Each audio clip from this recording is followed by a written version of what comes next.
જમ્મુ કાશ્મીરના પહલગામમાં આતંકવાદીઓની નાપાક હરકતના પડઘા સુપ્રીમ કોર્ટમાં પણ પડ્યા છે, જેને લઈને સુપ્રીમ કોર્ટમાં આજે 2 મિનિટનું મૌન પાડીને શ્રદ્ધાંજલિ આપવામાં આવી. તેમજ આ ઘટનાને લઈને એક પ્રસ્તાવ પણ પસાર કરવામાં આવ્યો છે.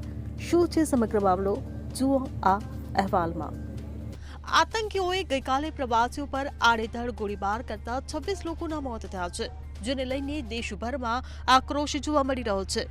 દેશવાસીઓ મૃતકો પ્રત્યે સંવેદના વ્યક્ત કરી રહ્યા છે, ત્યારે સુપ્રીમ કોર્ટમાં પણ 2 મિનિટનું મૌન પાળવામાં આવ્યું છે. કોર્ટના ન્યાયાધીશો, વકીલો, રજિસ્ટ્રી કર્મચારીઓ સહિત તમામ લોકોએ ભયાનક આતંકી કૃત્યનો વિરોધ કરવાની સાથે મૃતકોને શ્રદ્ધાંજલિ પાઠવી છે. સુપ્રીમ કોર્ટના ન્યાયાધીશોની બેન્ચોએ બેઠક દરમિયાન પહલગામ હુમલાની કડક શબ્દોમાં ટીકા કરી પ્રસ્તાવ પસાર કર્યો છે. પ્રસ્તાવમાં લખાયું છે કે આતંકવાદીઓનું હિંસાત્મક રાક્ષસી કૃત્ય અંતરાત્માને હચમચાવી દે તેવું છે. આતંકવાદીઓનું આ કૃત્ય દર્શાવે છે કે તેઓ કેવા પ્રકારની ક્રૂરતા અને અમાનવીયતા ઊભી કરે છે.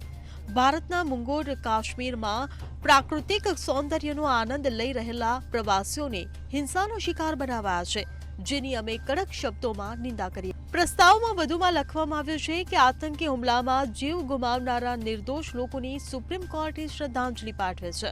અમે પીડિત પરિવારો પ્રત્યે હાર્દિક સંવેદના વ્યક્ત કરીએ છીએ. અમે પ્રાર્થના કરીએ છીએ કે મૃતકોની આત્માને શાંતિ મળે, ઇજાગ્રસ્ત વહેલી તકે સ્વસ્થ થાય. આ સંકટ સમયે આખો દેશ પીડિતોની સાથે છે. સુપ્રીમ કોર્ટમાં બપોરે 1:59 કલાકે સાયરન વાગી. પછી 2 વાગ્યે તમામ ન્યાયાધીશો, વકીલો અને અન્ય લોકો પોતાની જગ્યા પર ઊભા થઈ ગયા હતા અને 2 મિનિટનું મૌન પાળી મૃતકોને શ્રદ્ધાંજલિ પાઠવી હતી. આ પહેલા લગભગ 1.5 કલાકે 1000 વકીલોનું જૂથ સુપ્રીમ કોર્ટના લેનમાં એકત્રિત થયું હતું. આ વકીલોએ કોર્ટ પર સફેદ રિબન લગાવી પહેલગામ હુમલાનો આક્રોશપૂર્વક વિરોધ કર્યો. Bureau report, CN24 news. હવે જુઓ દેશ દુનિયાની તમામ ખબરો તમારી આંગળીના ટેરવે. ઉઠાવો મોબાઈલ અને Google Play Store પરથી ડાઉનલોડ કરો અમારી CN24 ન્યૂઝ મોબાઈલ એપ.